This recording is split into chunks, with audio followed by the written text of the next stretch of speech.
नमस्ते विद्यार्थी मित्रों, कक्षा 12 विषय हिंदी और आज का हमारा अभ्यास का टॉपिक है व्याकरण का यानी वाक्य अशुद्धि शोधन।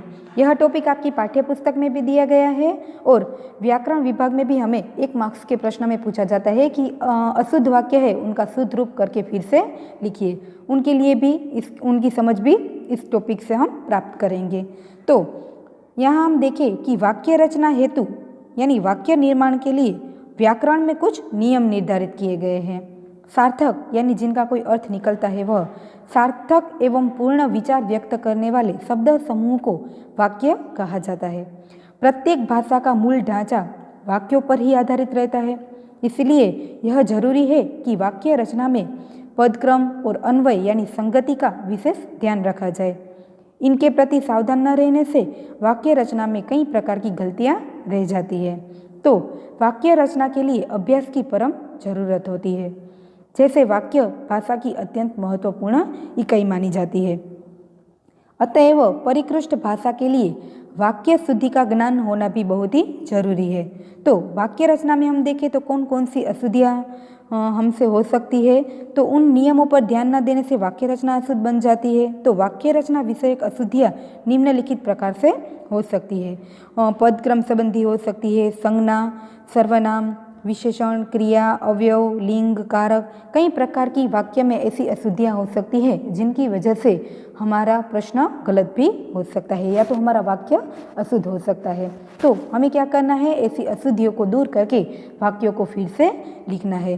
तो आज हम इस टॉपिक में यही बात समझने वाले हैं।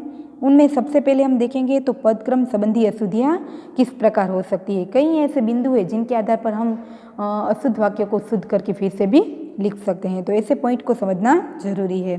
पहला है पदक्रम संबंधी अशुद्धियाँ। तो वाक्य में शब्दों का एक निश्चित क्रम होता है, यह बात तो आप सभी लोग जानते हैं। हिंदी वाक्य रचना में हम देखें तो हिंदी वाक्य रचना के अनुसार पदों का क्रम निम्नलिखित होना चाहिए। किस प्रकार, तो वाक्य में पहले कर्ता, फिर कर्म और उनके बाद क्रिया का होना जरूरी है। इस प्रकार हिंदी वाक्य रचना निर्मित होती है। एक उदाहरण के द्वारा हम देखें तो वह खाना खा रहा है। यहाँ खा शब्द प्रिंट एक मिस्टेक की वजह से नहीं लिखा है, तो वह खाना खा रहा है। वाक्य में हम देखेंगे तो वह जो शब्द है वह कर्ता है, यानी जो क्रिया कर रहा है वह व्यक्ति, यानी वह कर्ता है, खाना कर्म है तथा खा रहा है वह उनकी क्रिया है। क्रिया यानी जो भी कोई हम काम कर रहे हैं वे क्रिया है। तो इस पद क्रम को यदि हम खा रहा है वह खाना इस प्रकार लिखेंगे तो वह वाक्य अशुद्ध हो जाएगा। तो यहाँ हम देखें तो पद क्रम का एक निश्चित नियम है, उन्हीं के आधार पर हम वाक्य की रचना कर सकते हैं। तो कर्ता, कर्म और क्रिया के आधारित हम वाक्य की रचना कर सकते हैं। यह उनका एक योग्य निश्चित क्रम है, पद क्रम है। यहाँ हम देखें तो कर्ता, कर्म तथा क्रिया के विशेषणों का प्रयोग उनसे पूर्व ही किया जाता है। यदि आप एक बात आपसे करें तो आप विशेषण के बारे में जानते हैं, कोई किसी की विशेषता बताई जाती है तो उन्हें हम क्या कहते हैं, विशेषण कहते हैं। तो वह विशेषण कर्ता, कर्म तथा क्रिया के पूर्व ही लगाया जाता है। वह रुचिकर खाना धीरे धीरे खा रहा है। एक उदाहरण के द्वारा आप यहाँ समझ सकते हैं, खाना खा रहा है परंतु रुचिकर खाना है, तो वह खाना शब्द है उनके पूर्व लगाया गया है। उनकी क्रिया है खा रहा है वह, परंतु वह कैसे खा रहा है, धीरे धीरे खा रहा है। यह उनका धीरे धीरे विशेषण है, क्रिया विशेषण है। तो यहाँ हमने देखा कि जो विशेषण शब्द है वह कर्ता, कर्म या तो क्रिया के पहले ही लगाया जाता है। इस प्रकार उनका क्रम होता है, पदों का एक प्रकार से निश्चित क्रम होता है। तो यदि उनमें सावधानी न बरती जाए तो पदक्रम संबंधी अशुद्धियाँ हमारी हो सकती है। यहाँ कुछ उदाहरण दिए गए हैं, उनको भी देखकर आप समझ सकते हैं। उनमें से एक उदाहरण को हम देखें, मैंने उत्तर दिया जब उसने पूछा तो मुझे। समझ लीजिए इस वाक्य को हम समझ रहे हैं, यह वाक्य अशुद्ध है।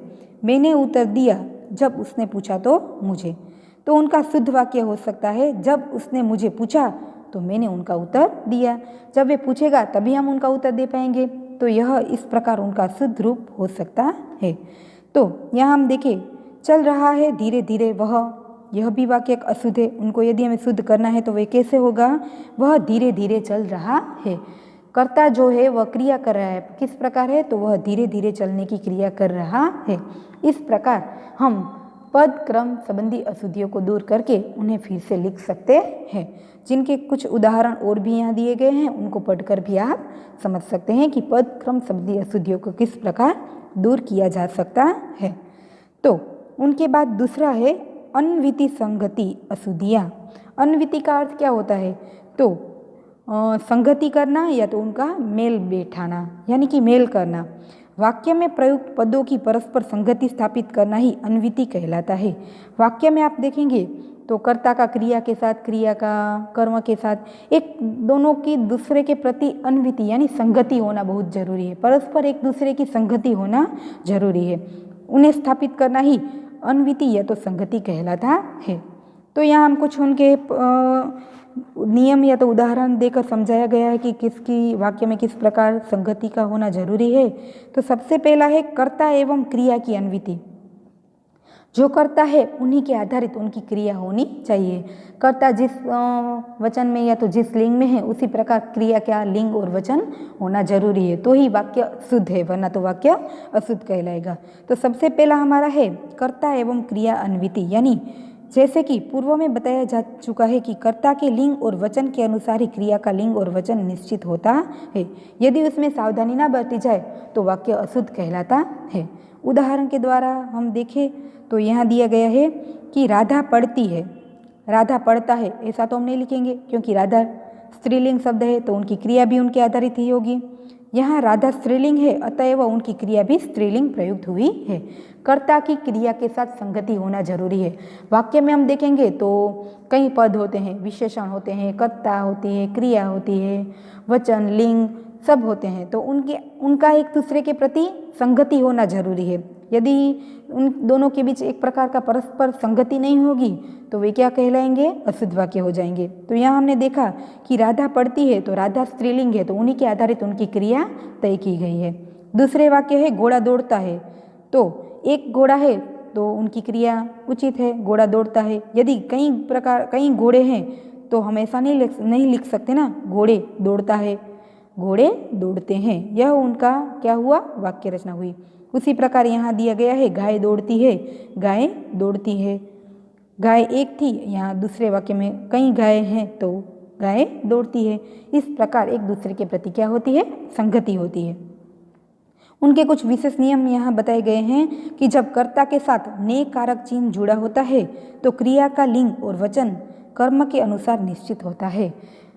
कारक आप सभी जानते हैं, ने, को, से, के लिए, का, के, की, कई ऐसे कारक है। तो वे कहते हैं कि जब कर्ता के साथ ने कारक चिन्ह जुड़ा होता है तो क्रिया का लिंग और वचन कर्म के अनुसार निश्चित होता है। यहाँ आप देख सकते हैं एक उदाहरण। तो वे कहते हैं कि कर्ता के साथ यदि ने कारक चिन्ह लगा हुआ है तो क्रिया का लिंग जो होगा वह क्रिया का लिंग और वचन कर्म के अनुसार होता है। यहाँ आप देख सकते हैं रघु ने पत्र लिखा, तो रघु शब्द है वह कर्ता है, उनके साथ ने कारक चिन्ह लगा हुआ है, तो उनका कर्म है पत्र लिखने का। तो पत्र या तो लिखने का या तो पढ़ने का, तो जो भी क्रिया होगी वह कर्म के अनुसार ही होगी।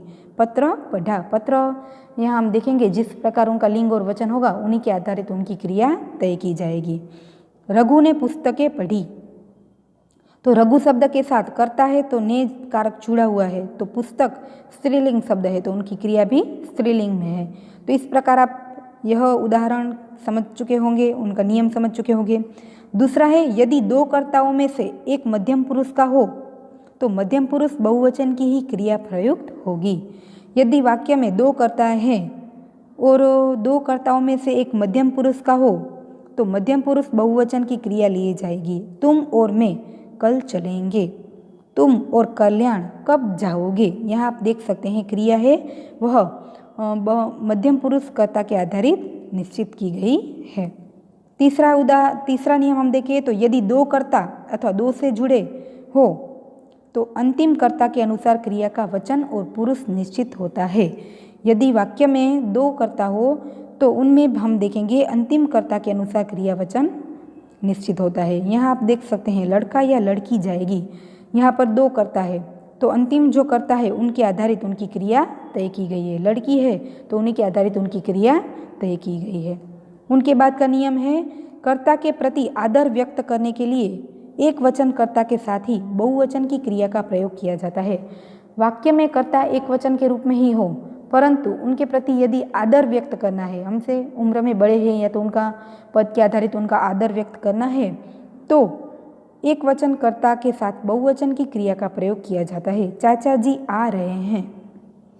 चाचा एक ही है, एक वचन में है, फिर भी उनके लिए क्रिया है वह बहुवचन में प्रयुक्त की गई है। चाचा जी आ रहे हैं। इस प्रकार हमने यहाँ पर देखा। दूसरा है पुरुष के अनुसार कर्ताओं की अन्विति। पुरुष जिस प्रकार वाक्य में है, एक मध्यम पुरुष, उत्तम पुरुष, तो इस प्रकार उनके कर्ताओं की अन्विति के प्रति संगति है। यदि किसी वाक्य में विभिन्न पुरुषों के एक से अधिक कर्ताओं का प्रयोग हो तो उनका एक निश्चित क्रम रखा जाता है। वाक्य में यदि एक से अधिक कर्ता हो तो उनका एक निश्चित क्रम किस प्रकार है? पहले मध्यम पुरुष लिखा जाएगा, फिर अन्य पुरुष और अंत में उत्तम पुरुष का प्रयोग होना चाहिए। एक उदाहरण हम देखते हैं तो पता चल जाएगा किस प्रकार है।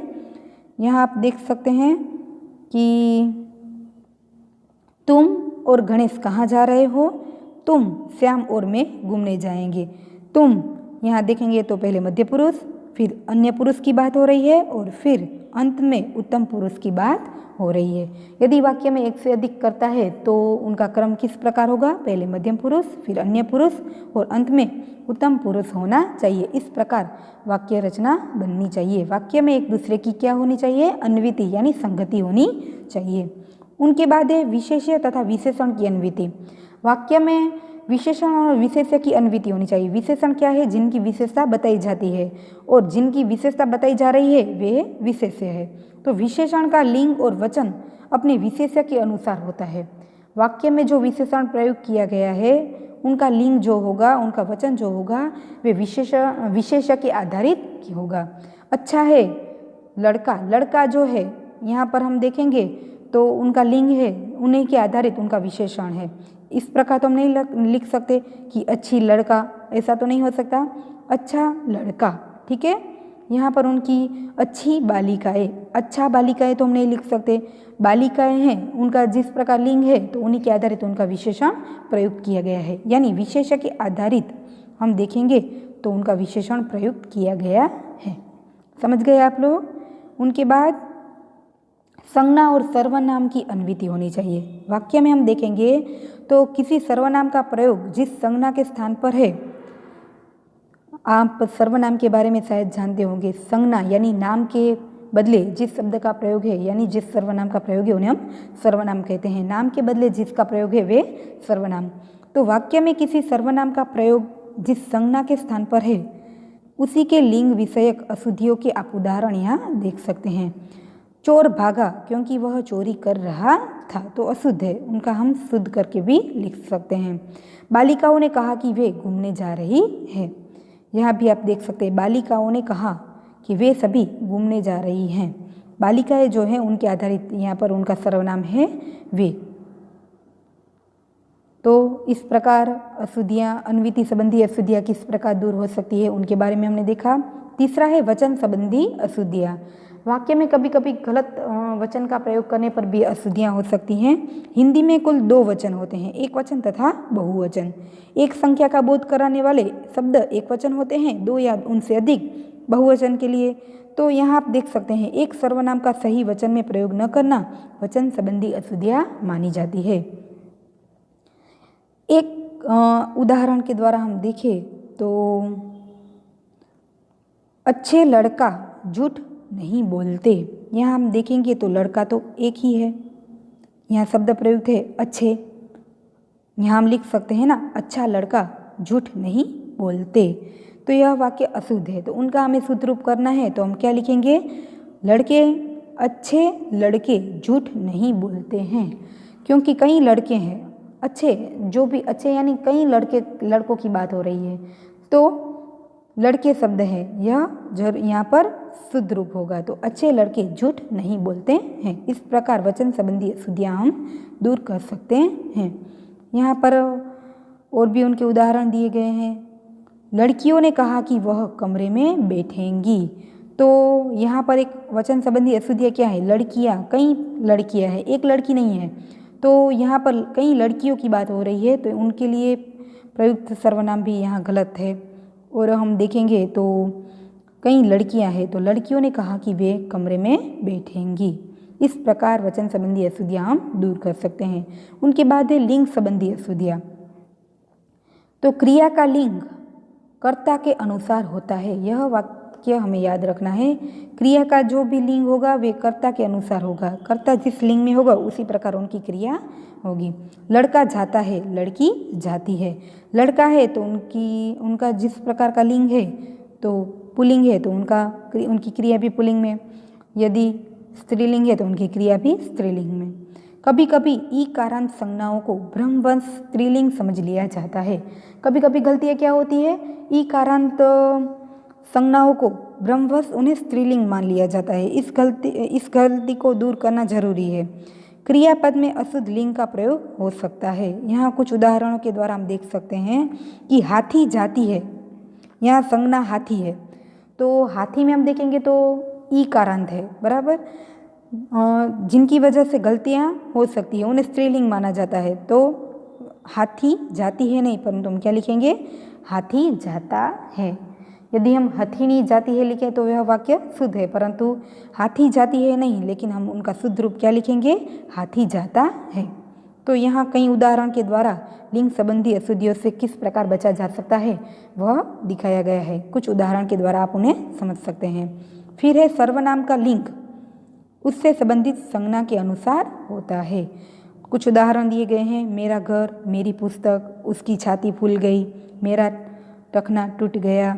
तो इस प्रकार सर्वनाम का लिंग उससे संबंधित संज्ञा के अनुसार किया जाता है। जिस प्रकार सर्वनाम का लिंग जो है वह उन संज्ञा के आधारित ही प्रयुक्त होता है। फिर कुछ यहाँ बात की गई है विशेषण विशेष्य के आधारित। तो कभी कभी गलत विशेषण का प्रयोग करने से भी वाक्य में क्या हो सकता है, अशुद्धियाँ हो सकती है। यहाँ दिया गया है कुछ उदाहरण, उनको हम देखें तो वह विद्वान महिला है। महिला जो है उनके लिए यहाँ गलत विशेषण का प्रयोग किया गया है, परंतु विदुषी महिला कहा जाए, महिला के लिए योग्य विशेषण प्रयुक्त किया जाए विदुषी, तो यह वाक्य शुद्ध कहलाएगा। पुत्री पराया धन होता है, तो आप देखेंगे तो यहाँ पर भी अशुद्धियाँ है, पुत्री पराया धन होती है।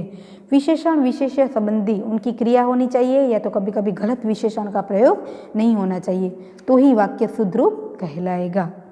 उदाहरण के द्वारा हमने इस बात को समझा।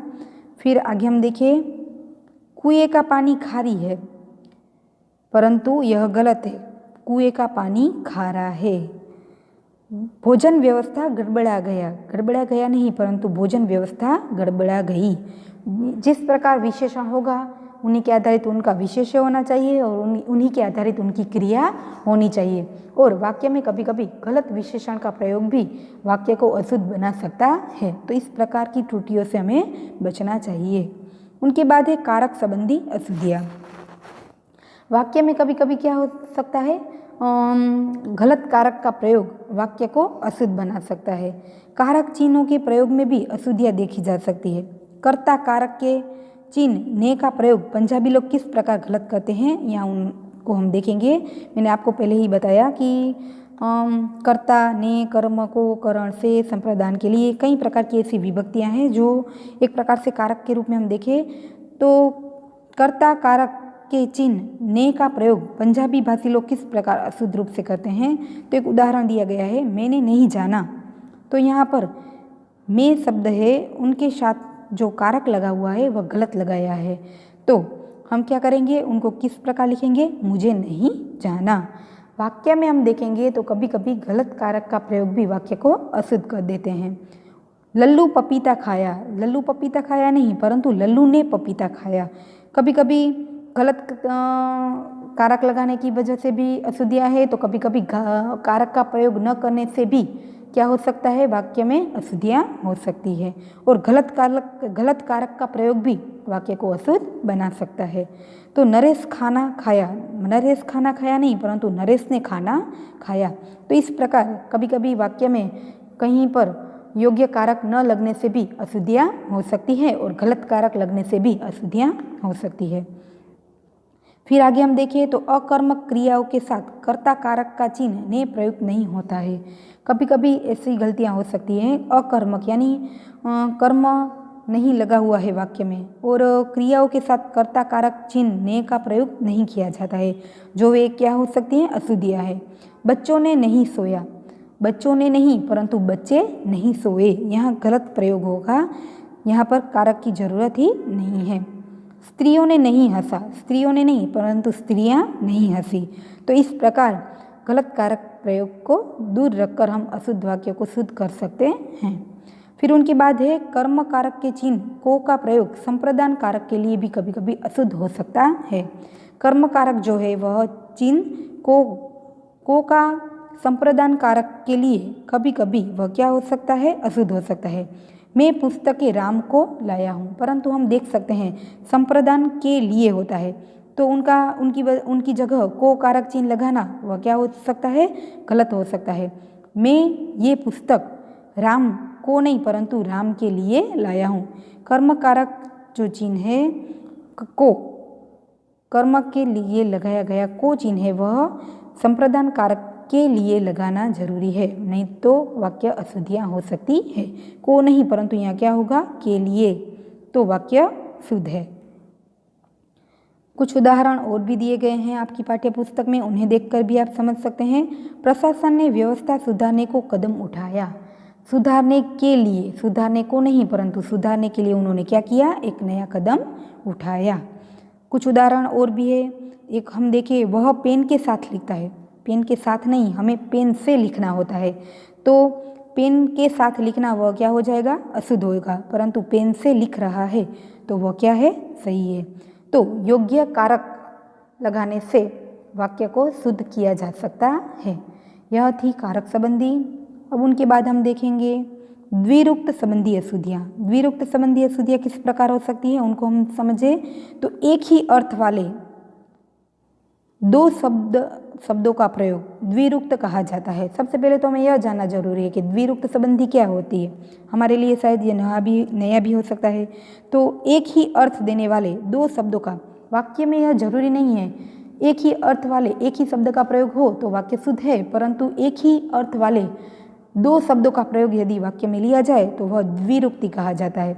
दो बार उनका उच्चारण होना, जिसको वाक्य में आवश्यक रूप से प्रयोग कर दिया जाता है तो वे द्विरुक्त का प्रयोग अशुद्ध कहलाता है। एक उदाहरण के द्वारा हम देखें, वह यहीं से वापस लौट कर आया। यह एक उदाहरण है, वह यहीं से वापस लौट कर आया। वापस और लौट कर दोनों का अर्थ एक ही है। वापस आया या लौट कर आया, दोनों में से एक शब्द का प्रयोग करने से वाक्य शुद्ध बन सकता है, परंतु वाक्य में दोनों का प्रयोग करने से वह वाक्य अशुद्ध हो सकता है।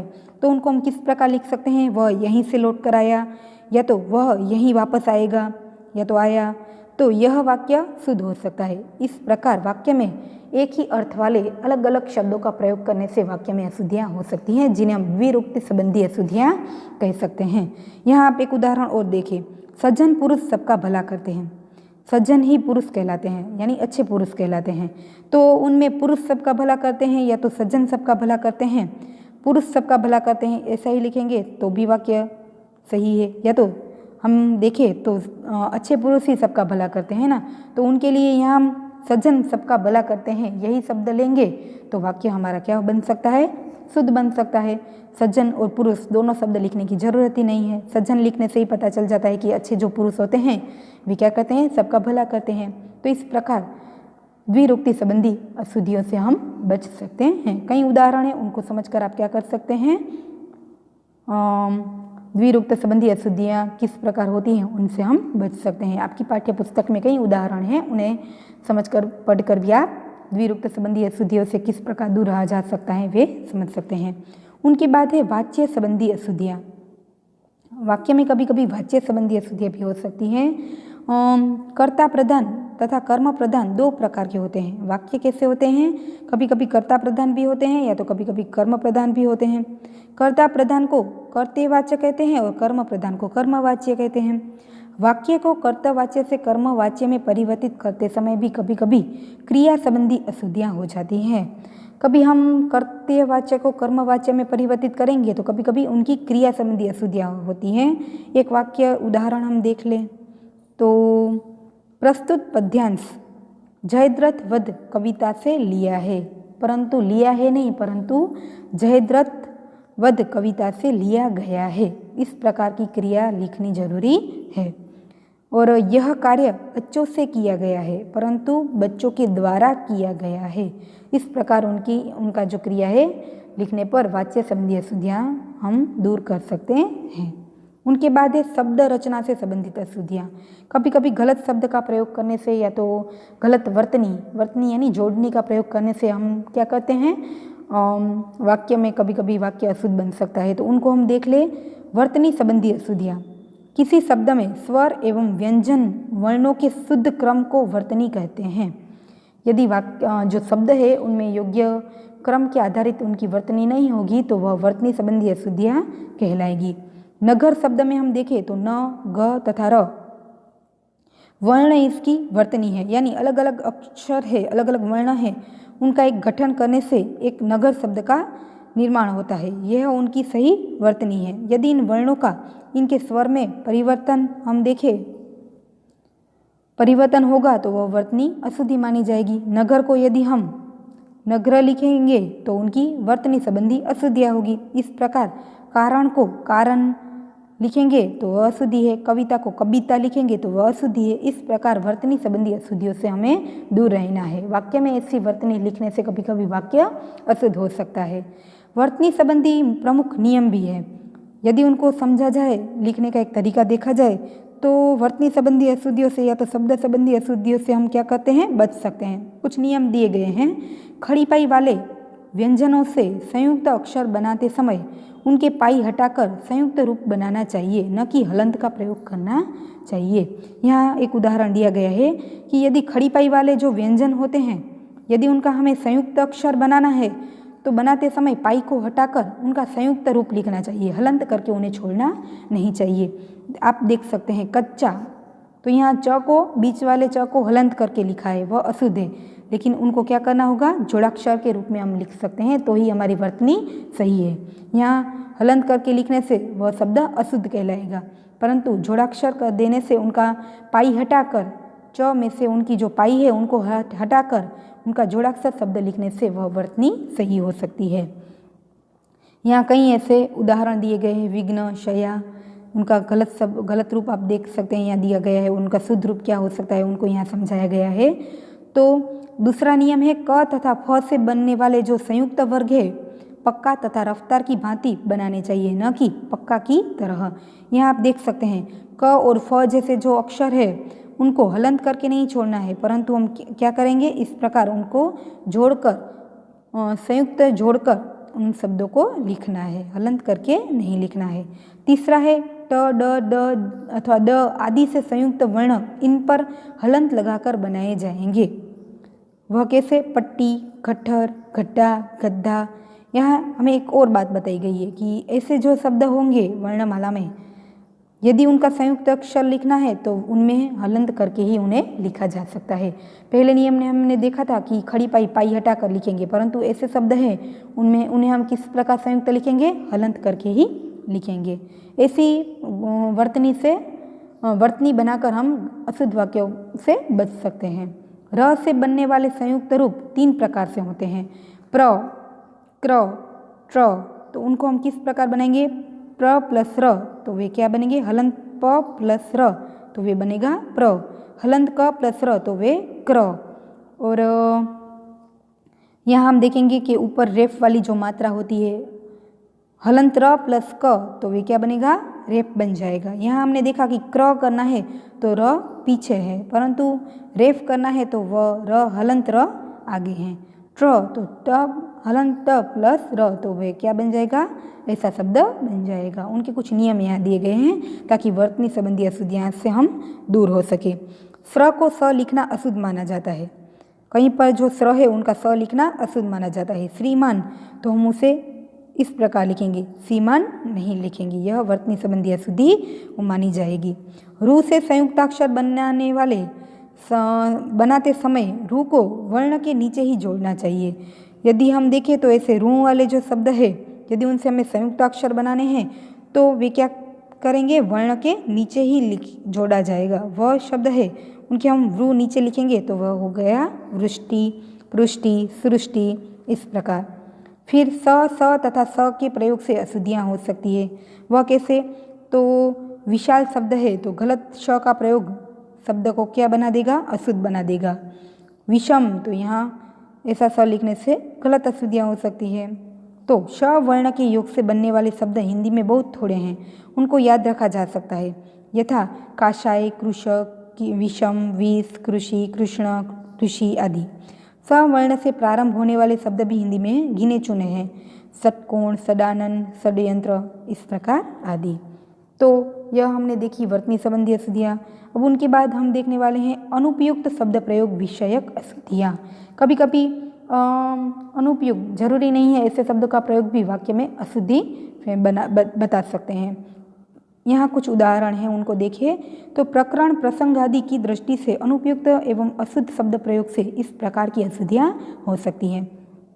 एक उदाहरण के द्वारा हम देखें तो पूजनीय पिताजी आ गए।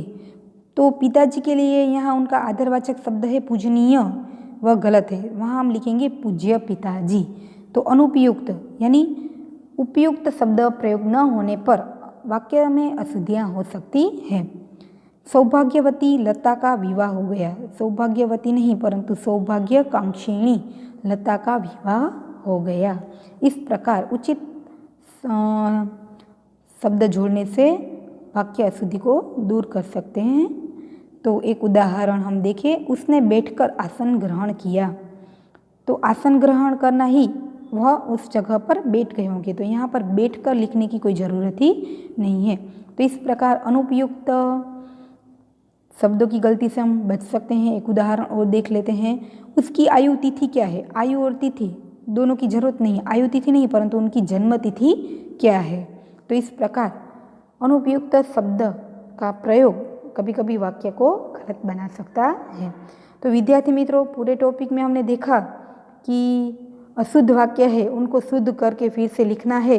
तो हम किस प्रकार उनको शुद्ध करके लिखेंगे, यानी वाक्य में कभी कभी वचन, लिंग, कारक, संज्ञा, सर्वनाम, गलत विशेषण, अनुपयुक्त शब्द, पदक्रम, कई प्रकार की ऐसी अशुद्धियों से हमें बचना है और वाक्य को शुद्ध करके लिखना है।